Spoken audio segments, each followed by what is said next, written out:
What's up, everybody, and welcome to another episode of Team Chat Podcast. I am one of your hosts, Jarrett Wilson, joined by Rachel Mogan. Buongiorno. Buongiorno. How are you this I'm evening? doing all right, I suppose. Great. It's been chillier than I was expecting. It was warm, then it got cold again. It's great. I'm loving it. The day should never start warmer than it ends. That's not acceptable. I don't know. I like that sometimes. I hate it. Chilling Can't around and you're just stand like, it. oh, this is a nice warm day. Then by the end of the day, it's fall temps. These sleeves are see-through. Well, I see, didn't prepare that sounds like a you properly. problem. Hey, shut up.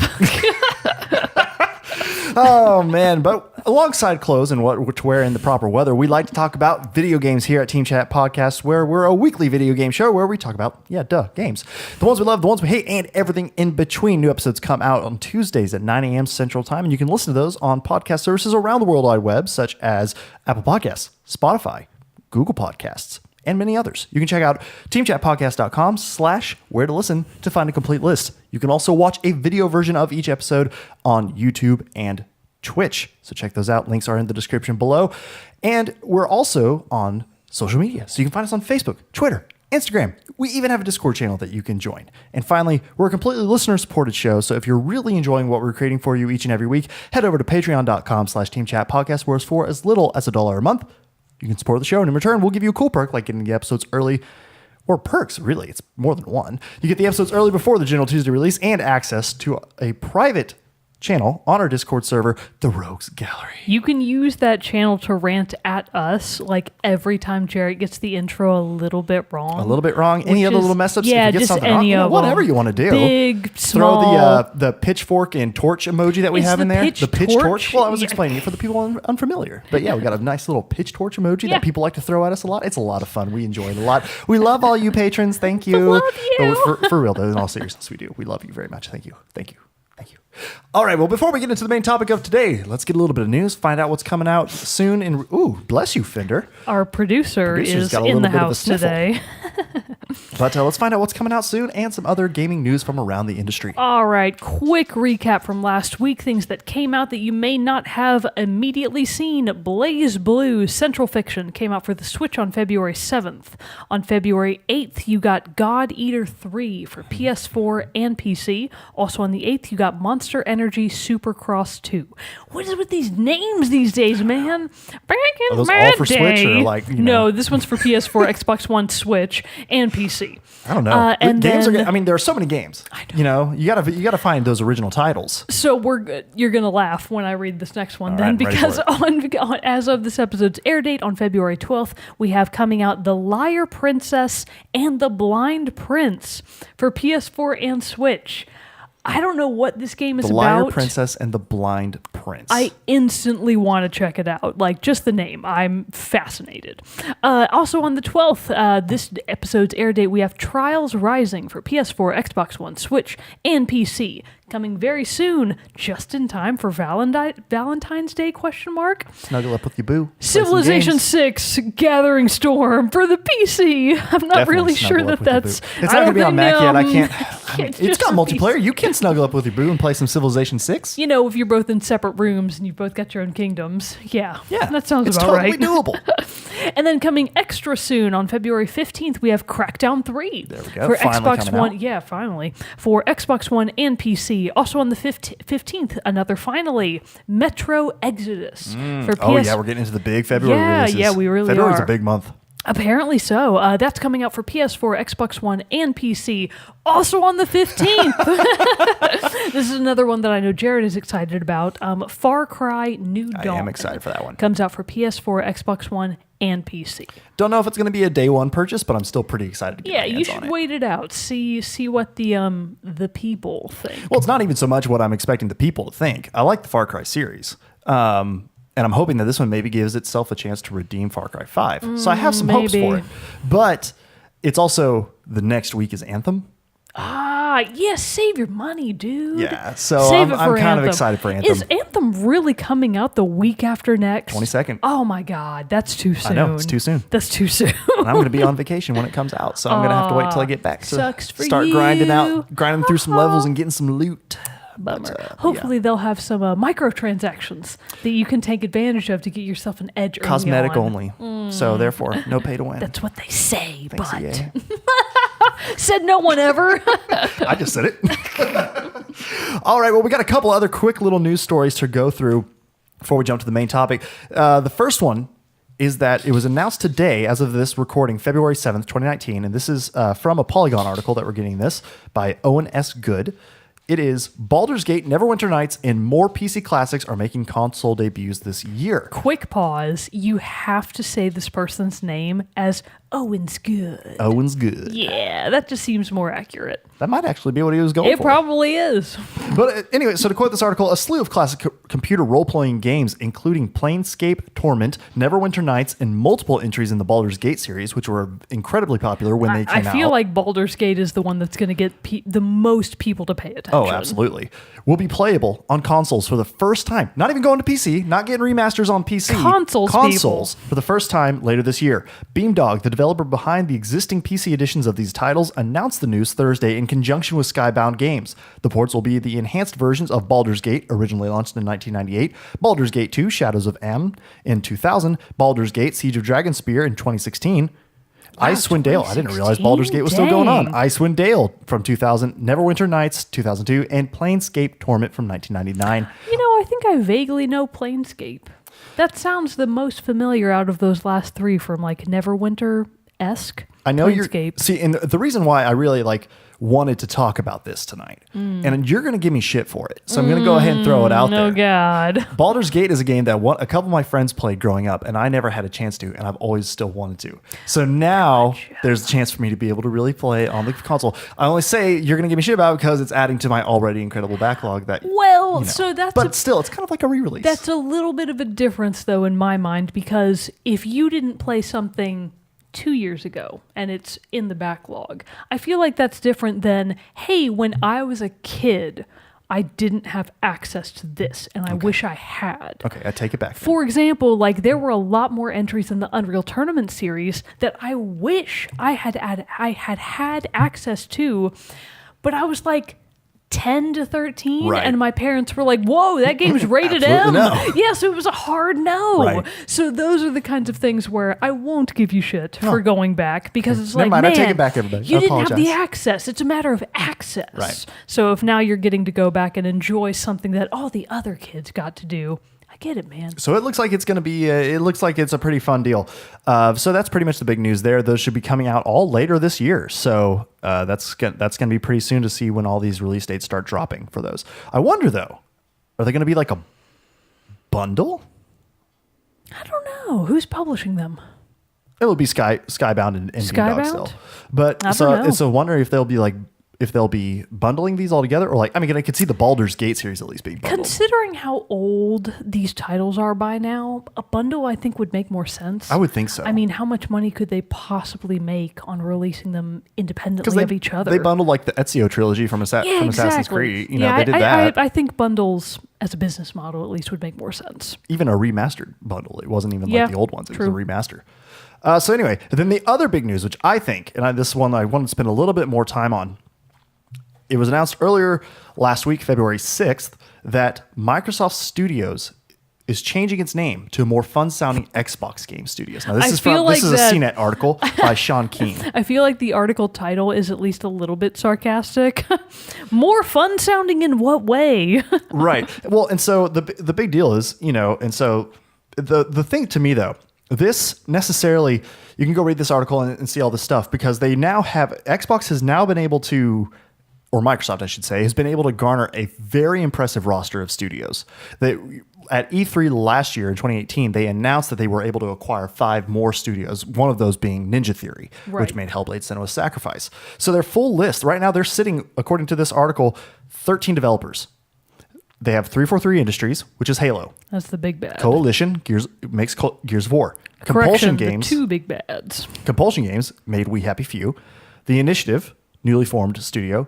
In Exile Entertainment, they made Wasteland 3. Minecraft, Mojang. That one's impressive. That's impressive too. Ninja Theory, Obsidian Entertainment, which made Fallout New Vegas.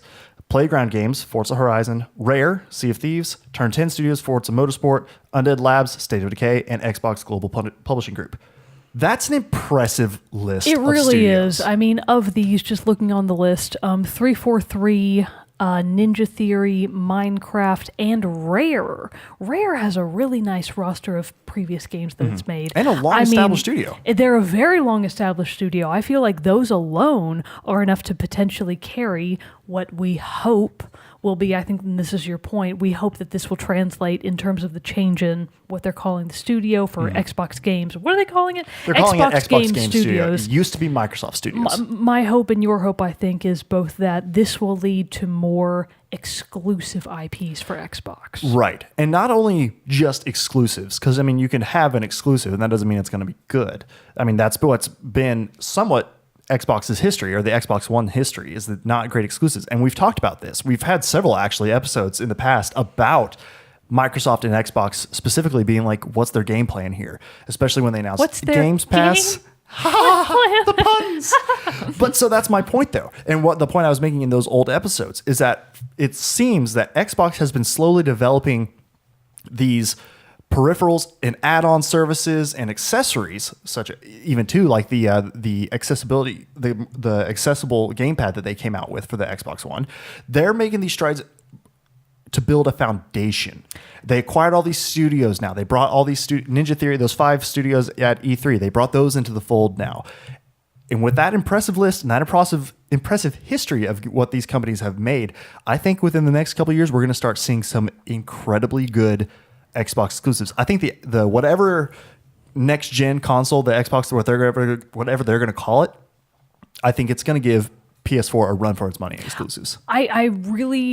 I don't necessarily agree out of the gate, but I definitely agree in that is my hope. Right. We talked about this way back when we did the E3 2018 recap episode. This is what we're hoping for. You know, it's always kind of fun to like shit on the other major console that you don't like because you only own PS4 and you don't own an Xbox. To be clear, for newer listeners, Mogan and I are more PS4. I have never owned Xbox consoles ever, but part of the reason that I haven't done so is that Xbox has never been the exclusive owner of any games or game series that I have substantially wanted to get my hands on.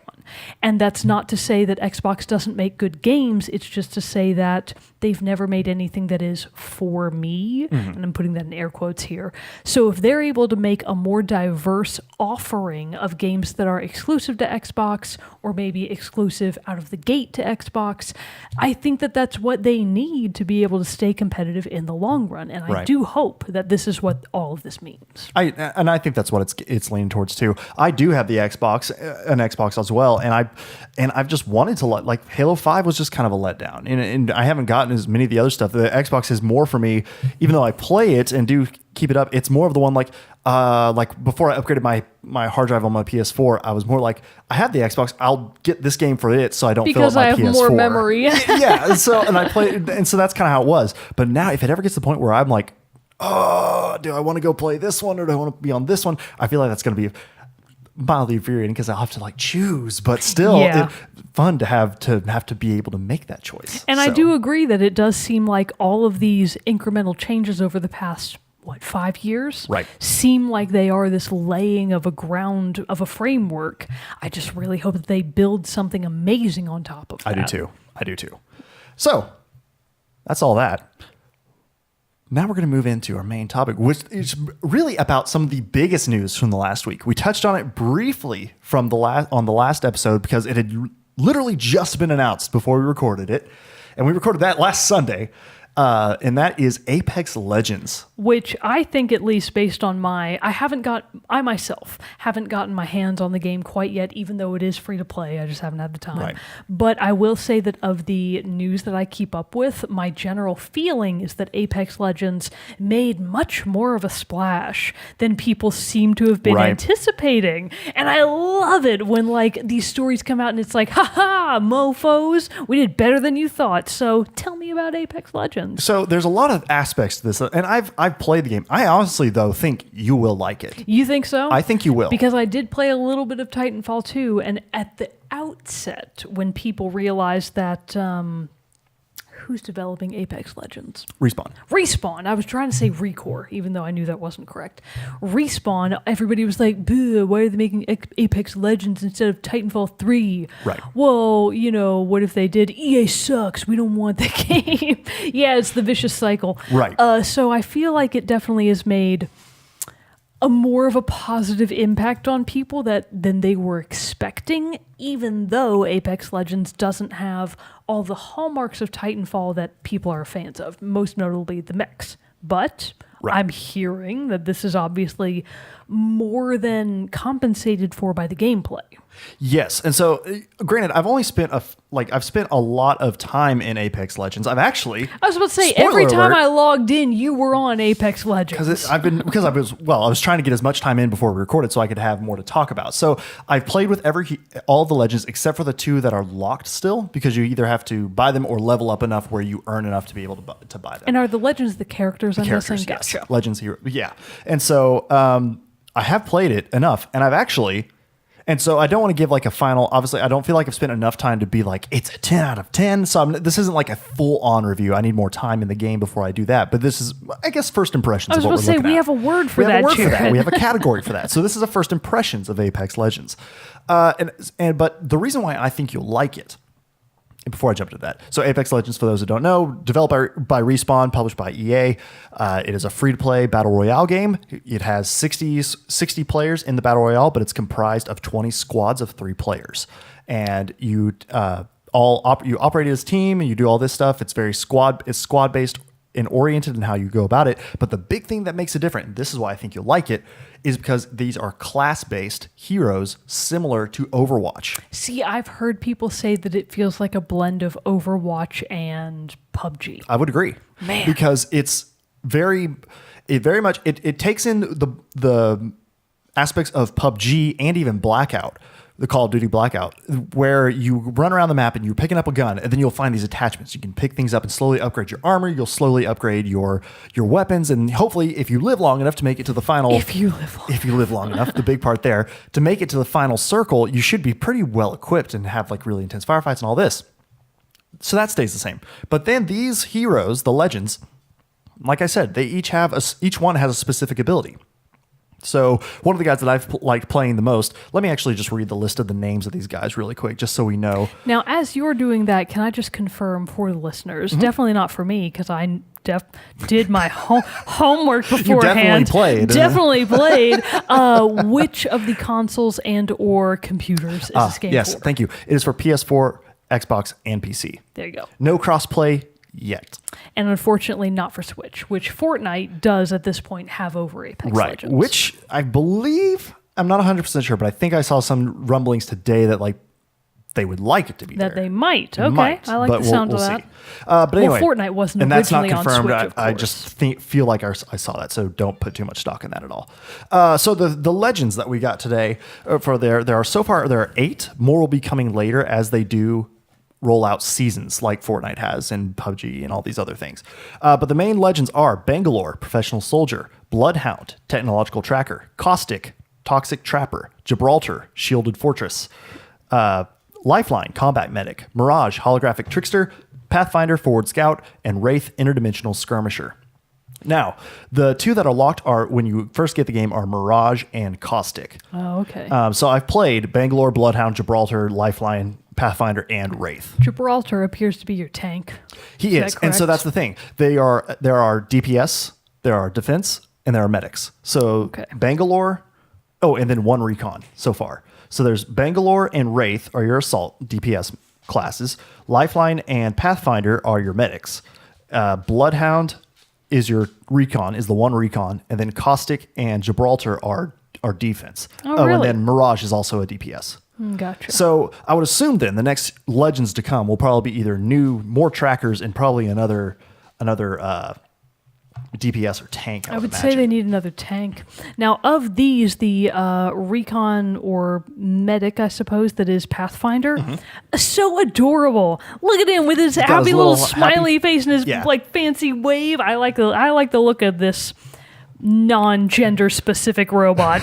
So I'm not going to throw it, go and tell everything, but it's just like, so the one I've played the most with is Gibraltar. Oh, And nice. so is also hilarious. Like all these characters are great. They all have these great voice lines. Some are really funny. Like, Gibraltar is a Pacific Islander, and so he does like really? the haka when you like gear him, when you select him and Really? stuff. It's awesome. Oh, that's awesome. It's so cool.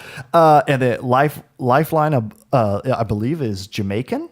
I think, if I'm familiar right. And then Bloodhound, I believe, is German from their accent. Oh, okay. And then, yeah. But anyway, so there's a lot of different stuff. So taking Gibraltar, he has an ability where he can throw a bubble shield and it protects you from damage for 15 seconds.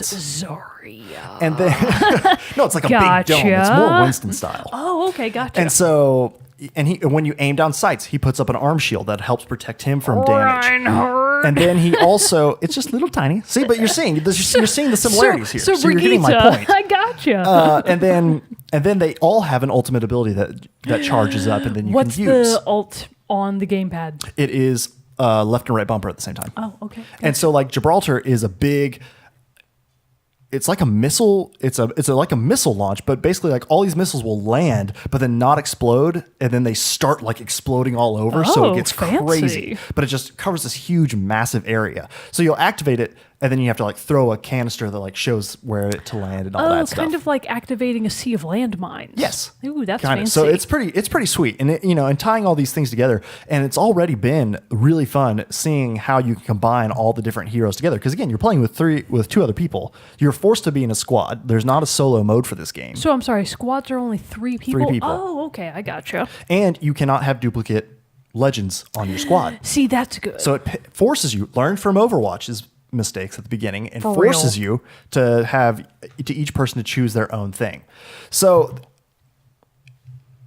let me collect where I'm at now. As you So- collect where you're at, I just want to say that that's a feature of Overwatch that I feel like people have willfully forgotten. Yeah. Is that you used to be able to hero stack. Oh my God. And nobody remembers at so this bad. point. Because they got rid of it what feels like It so was quickly. quick. But I feel like for at least the first few months. Yeah. Like what, 6 months maybe? I don't know if it was Maybe that 4? long. Maybe like 3 to 4. Yeah. Yeah. But hero stacking was a thing, and you'd have a team was of so 6 Hanzos. It was so hard. was the best. It was fun, but like It was like fun. it definitely had it definitely had its benefits. But then I totally get the people who were like, I'm trying to play this.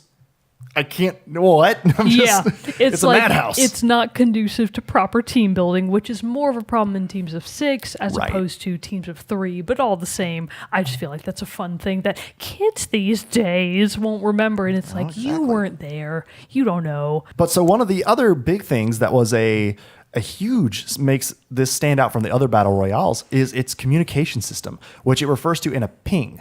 Is what so you can basically like ping locations, objects, enemies, really whatever, but it's all the same button.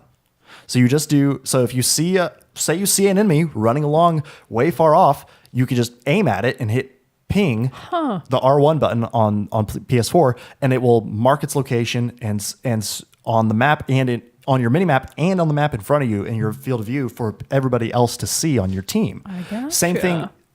And then say you find a weapon. You're already loaded out. You don't need it, but you want to tell your teammates about it. You ping the weapon. It says this specific weapon is here, not like a weapon is here. So a Peacekeeper is a shotgun. So you can ping it. It'll be like Peacekeeper here, and then one of your other teammates can look in your direction, see the ping, put their own marker, aim at the ping themselves, ping, and it'll say, "I want that."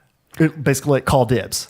So they created this really intricate and simple communication system that could allow teams to completely communicate even without voice chat. Which I really think is like the great. sound of that. Because I've actually played with my mic most of the time when I played this, and I have done a couple matches without it, and like I never have felt that it seemed. There've been a couple games where like it's been one person's gone off to do their own thing. We're scattered. We're not in the right place. We're not where we should be. That's happened, but for the most part, I feel like almost every game I've played, the squad, which has been all randoms except for the like handful of matches I've played with friends, I haven't had like a bad experience with it. Like everybody's been really cool that I've chatted with, but it's just still using this communication system. If I didn't want to use my mic, I wouldn't feel bad about it, even if my other squad mates because had the communication system mic. that's built in 'Cause is it's so easy. efficient. Yeah. That's a really interesting You can sounding literally system. tag anything you want. I will It's say so that like the cool. more you're telling me about it, the more interested I actually No, really am. this is what I mean. And this is what I posted on our Discord. I said, hey, Overwatch crowd, you're going to like this because it really is. And it has a few other features that other battle royales don't. So, for example, there are basically these hot air balloons all around the map, and they have ropes attaching the hot air balloon to the ground. Well, you can run up to that rope, ride it all the way up to the top, and then redeploy out to try to get some extra ground. Okay. If you die, you can be knocked down, which in this one too, you can pick up a knockdown shield, which if you're down, you can still hold a shield up to basically try to protect you for a little bit more before they can try to do the final finish. But even if you get completely knocked out, you're knocked down, and then they kill you, you can still have your banner recovered from your body. Your banner. So it's basically just your marker. Basically, so all your equipment when you get knocked down is in a crate. And basically your banner is in that crate.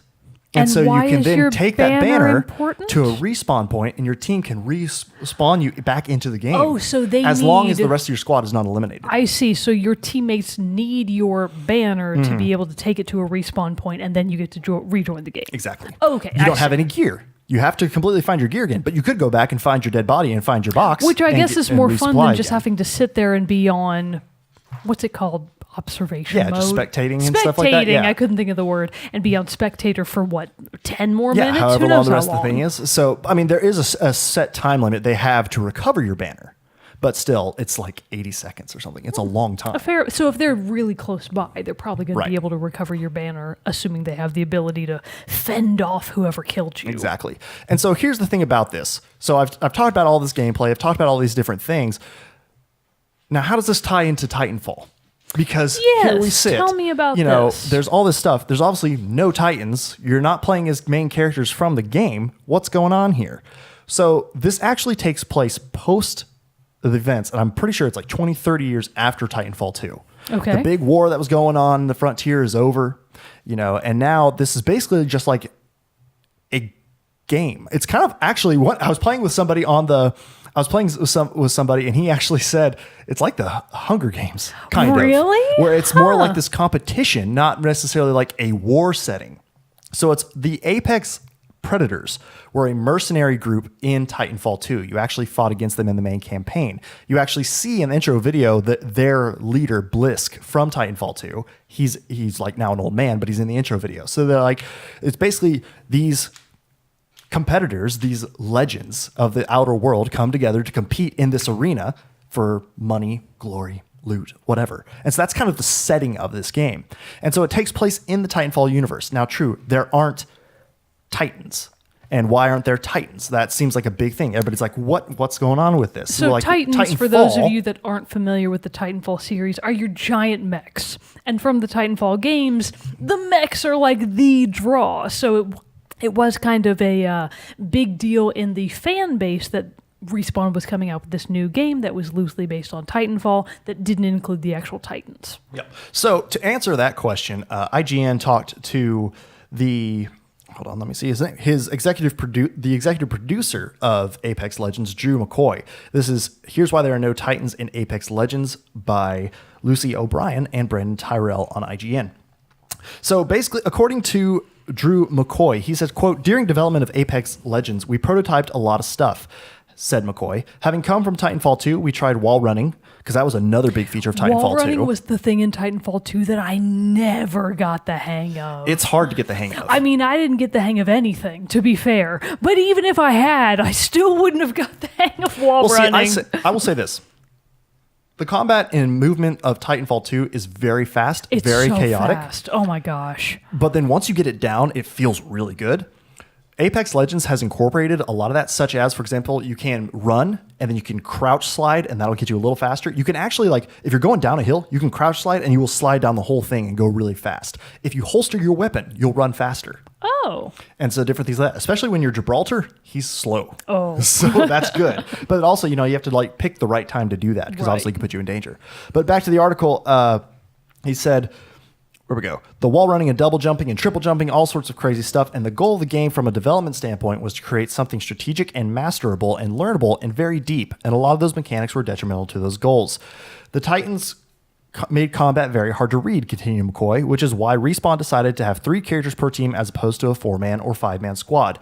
Quote again from McCoy, because the combat encounters were getting too complex and too hairy where you couldn't mentally keep track of where everyone was and the state of all the stuff. So we talked about our action block phase of development. That's actually something we take with us throughout the whole process of development. It's not just prototyping. It's also iteration. We playtest the game for hours every day so that we can be making sure that we're hitting our goals as far as what this type of game is trying to accomplish. So for this game, the depth of the game and the strategy of the game, it really was the linchpin on deciding these mechanics. And so basically the final thing they say here, he says, we prototyped approximately bazillion ways of having Titans in this game. Very brass tacks metric, bazillion. Bazillion. It's a very accurate number. The reality was they were an incredible unbalancing factor, which I totally understand. I mean, from playing Titanfall 2, especially 2 in multiplayer, definitely was chaotic. Oh yeah, and you drop a Titan, you become, unless there are other Titans on the field, you become pretty unstoppable. Yeah, and so that's what they continue to go on at this point. McCoy says they were meant to be a giant power up for a period of time, whereas Battle Royale games, and specifically Apex Legends, are trying to be much more level playing field. When we tried Titans that weren't as powerful or had kind of gotchas to them, it really ruined that power fantasy of what a Titan should be. And at that point, why have them in the game? So for us, we don't put anything in the game unless we think it fits and makes the game better. I really like that reasoning. I do too, and I totally understand it. Like honestly, when they said it, and I heard the news that there were not going to be Titans in Apex Legends, I was initially but then I thought about it, but wait. Because it really, having a Titan and building up and being able to gain a Titan in Titanfall 2 multiplayer was a ridiculous power up. And I completely understand why it doesn't make sense. Because I can't imagine all of the things that you have to account for when trying to make a Battle Royale fair. Exactly. I mean, so it works in Titanfall 2 and in Titanfall with having the Titans, I just keep wanting to call them mechs. It works because it is multiplayer, but it's not Battle Royale. There aren't 60 people in a match. I agree that with an actual Battle Royale type sandbox game, you have to account for factors that are going to make it less fun when you scale it up that much in terms of who's participating. Right. So it makes sense, absolutely. I think so too. And so the other big thing from this that people were then therefore upset about is, well, what's up with Titanfall 3? And Jason Schreier of Kotaku, he tweeted out not long after the launch of Apex Legends. He said, so that I can confirm Titanfall 3 was absolutely in development. On Saturday, I speculated that either A, Apex Legends was a stopgap before Titanfall 3, or B, Titanfall 3 had morphed into this. And now it was confirmed that it was Titanfall 3 morphed into Apex Legends. Okay. But then there seems to be a little bit more. Maybe Titanfall 3 isn't completely dead, because the creator of Titanfall, Vince Zampella, he tweeted out, I had it pulled up and now I lost it. There it is. So he tweeted on February 5th, quote, tons of things planned for Apex for Apex Legends in the future. We are also committed to listening to player feedback. We are also working on more Titanfall for later in the year. Yes, I said the T word. We love being able to experiment in this crazy universe. So does that mean Titanfall 3 is dead completely? Does it mean that it's going to be a different iteration of a Titanfall game on something else, on another platform, perchance? We don't know. But for now, I think, though, that it goes a little bit more than this played, that they were developing Titanfall 3 and then decided, you know what, we really want to get on this Battle Royale craze.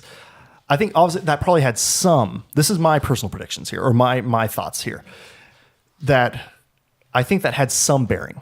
But also, on this same weekend, and I don't think these are correlated. I don't think that this next bit of news that I'm about to read came out and then EA was like, that's it, drop Apex Legends now.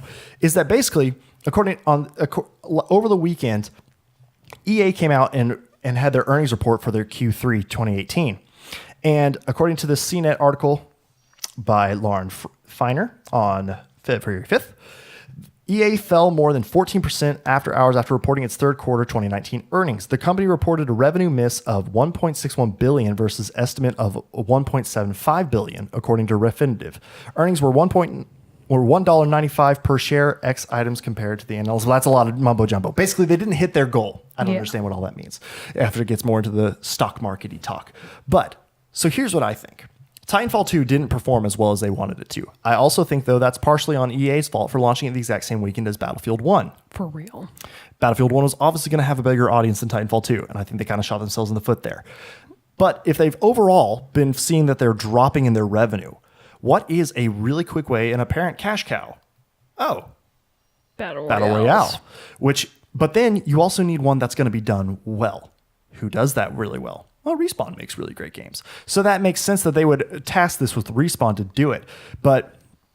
And so I think that, yes, I think they originally were going to make Titanfall 3. And I think the Battle Royale was going to be a component of Titanfall 3. But then when Titanfall 2 didn't do what and this decision probably came way after Titanfall 2 didn't do as well. It's not like I don't think they were developing at the same time. Right. They might have been. I don't know. I doubt it. Doubt it.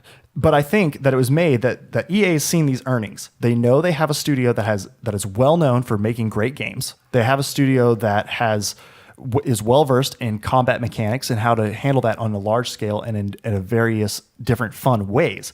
And I think they were like, we need to tap into this. Hey everybody, just wanted to provide a quick update to this story from additional news that came after we recorded. So Patrick Dees on February 8th tweeted that EA is now trading north of $96. Apex Legends has single-handedly brought back the entire loss from EA's quarterly reporting. It was at $80.21 on the 6th of February. Since Patrick tweeted that on February 8th, EA is now currently sitting, and today is the 11th, EA is currently sitting at $104.14 a share, which is an incredible jump from a company that had dropped so far after their earnings report. So just want to share that additional bit of news. Back to the episode.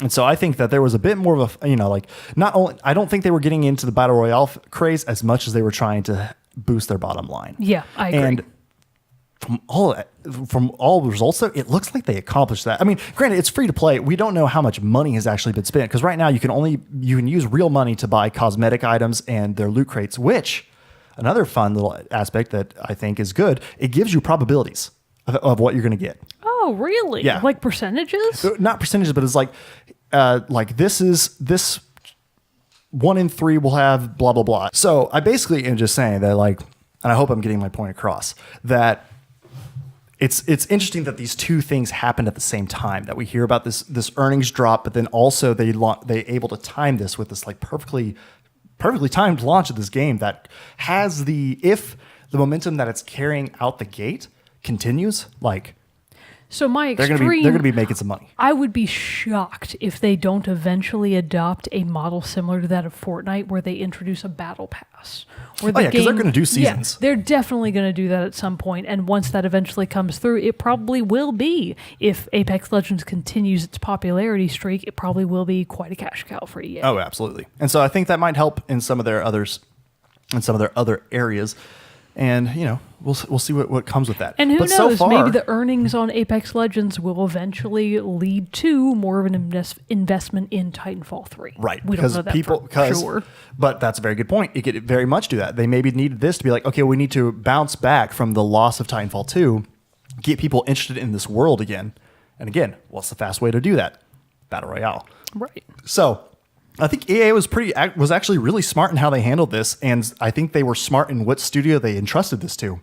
Because so far, I haven't had glitches. I've seen people talk about crashes and things like that. I haven't had any. I haven't had anything negative really to say yet. Dude, the running joke of Psych. I do have one, but finish your thought. Oh, the running joke of Splatoon and Splatoon 2 is that every time you're in a Splatfest, probably every 5 to 8 games, it will crash and kick you out of the lobby. It happens all the time. And everybody's just not fine with it per se, but we deal with just it. Accept. So it's if that's the kind of problems people are reporting, as long as it's not every single game, sure. Right. I'll take a couple of lobby crashes a night versus being able to play a good game for free. Why not? And so, where was I going to go with this next? So the one negative I have had is that I would like it if they could pump up footstep audio just a smidge. Oh, really? Have even you been with playing headsets. with your... Okay, that's what I was going to ask. Even with headphones, which is what like I said, the majority of the games I've played with chat and all that stuff. And I've had not game volume really low down and chat really loud. Like, it's been fairly balanced. I've been snuck up on and killed so many times. Are you sure the other people aren't crouching? But this is the thing. I don't know if it's a legit complaint yet, or if it is because they're crouching, or I haven't been able to figure out yet. Just more game time is all that's needed. I'm wondering if certain legends, like say the Wraith, who has a more of like a listening teleportation, being in and out. I'm wondering if like certain heroes grant a better ability to hear than others. Well, the opposite So- of that would be maybe the Wraith is naturally quieter than the other That's true, legends. too. Man, if they could like put Corvo Atano into Apex Legends, that would be so Figure out some way to cool. work him into the Titanfall universe. He's basically the Wraith class. He would fit perfectly in there. Yeah. So it's been a lot of fun. Let me think what else. There's obviously skins. Obviously, like I said, there are loot boxes. They call them Apex crates that you can buy. And they will give you cosmetic items, skins for your weapons, skins for your characters. And there are actually a ton. You can also, by playing the game, earn in-game money, which then can be used to buy these things. You also earn metal shards, what they're called, that you can use to actually craft some of these things. Oh, that's So exciting. there are a lot of different ways that you can level up and buy. Again, I haven't bought anything yet. I might, just to like get a few more things and see what's up, but I don't feel the need to have to buy them. It's obviously not going to affect my gameplay in any way, other than I just might want some badass skins for my boy Gibraltar. Right on. But it's actually it's been a lot of fun. But all the classes have been really fun to play with. It's been fun to mess with all their different abilities to see how to pair them best with everything. Like I said, I definitely think Gibraltar is my favorite. Wraith is really good. I really enjoy playing as her, and Lifeline is a really fun medic to play because she has this medical pod that basically you throw it up and it'll heal like the whole squad at the same time. That sounds nice. Different stuff like that. Oh, it's Kind of like a grenade. Kind of. Well, no, it's actually like a little robot she deploys, and it floats beside you and like attaches a tube to all the squad and everything. You have to be within a certain radius for it to work, but still, That's adorable. it is. And so it's just been a hell of a good time. I will probably try it. I really think you should. I think it sounds really interesting now. I wasn't sure what to make of it, but I'm willing to give it a shot. And another reason why I'm loving it is because I've actually already won a game. I have won. Unlike with Fortnite. I've won 4 games in Fortnite solo, and then I haven't won any in Blackout yet. And I haven't played Blackout near as much as Fortnite, but I got my win in Apex Legends, I think, with around my 10th game. Nice. So that's what I mean. It's easy to pick up. It's really fun to play. The communication, I've never felt like I wanted to be on a team with other people more than I have really in this one. Okay, I gotcha. Even with randoms. Like, it's different when I play with you and Bro Mogan and everything in Overwatch because like we're friends already. We talk, we hang, it's fun. But this is a game where I don't mind and I want to like play with randoms and stuff and like talk and do all that and interact with them and like be the team and all that stuff. So it's I don't know. I'm just having a whole lot of fun with it. And I think Right Respawn, on. again, this is first impression. This could change. They could screw it up later. Who knows? It's EA. The other shoe maybe hasn't dropped yet. I don't know. But for now, I'm enjoying the hell out of it. So some stats, like I said, it appears that Respawn knocked it out of the park. Well, they really did if you look at the numbers, because within 8 hours, according to Digital Trends, they had racked up over 1 million unique players in less than 8 hours. I mean, that's extremely impressive. That's impressive. No matter what your metric But is. you know what's even cooler than that? 3 days post-launch, they've hit 10 million players. That's pretty awesome. Holy crap. And that's according to The Verge. Like what? Those are insane numbers. That is really impressive. So I don't know. It's great. I hope the people at Respawn are celebrating profusely. Oh, they should be. I hope that they all get a free weekend, that they all get to go out and just yeah. drink themselves silly and then play their own game and enjoy their success. Yeah. Good for you, Respawn. It just looks like they really paid a lot of attention to other battle royales, saw the issues that other people are having with them, and really just created something unique and special. I And really like the sound of I it. really hope that this game sticks around for a long time. So- That's pretty much it. Why don't we have a small round of applause for Apex Legends? And Respawn. Well Golf done. clap. Golf well clap. done, Indeed. Respawn. Is mine loud enough? Is the mic? I don't know. You might need to be on this side of the mic. There you go. There it is. Sorry, my hands are so small. Well, it's more the mechanics of the microphone. thing. It only picks up from the front. not the back. Whatever. Really? Yeah, Gosh, I've never thought about it because they're circular. I know, but it only picks up from the front. Whatever. It's Technology. Technology. It's a wonderful thing. All right. Well, if you're familiar with our show and you know what's coming up next, the Soundtrack Spotlight, and probably as no surprise to anyone, what game are we going to feature? You guessed The it. Legend of Zelda Ocarina of Time. Exactly. No. No. It's Apex Legends. So we're going to be featuring the main theme from Apex Legends, composed by Stephen Barton, the composer of the Titanfall 1 and 2, which also, side note, you should check out those soundtracks because they're great. There's some outstanding themes in there. What's the one from Titanfall 1 that I really love? Cosmology, I think. Sure. It's great. Cosmetology? No, not cosmetology. Makeup in space. No. It's I would play that it's game. cosmology. I think. But that's an impressive track. He has made some great music for that. And Apex Legends is no exception. The drop music is really gets you pumped up. And I think a little bit of that is in the main theme here, so I'll try to include that in our little preview. But if not, you should check it out, the full track, when I post that to our Soundtrack Spotlight playlists and stuff later on. But again, main theme from Apex Legends by Stephen Barton. But that concludes this episode of Team Chat Podcast. Once again, I hope everyone who wants to has had a chance to try out Apex Legends. Let us know what you think by sending us an email at teamchatpodcast@gmail.com, commenting below in the audio and video on Facebook, Twitter, Instagram, Discord. If you join us there, all those things you can find links for in the description below. But I'm one of your hosts, Jarrett Wilson, joined by Rachel Mogan. Sayonara. We'll see you all next time.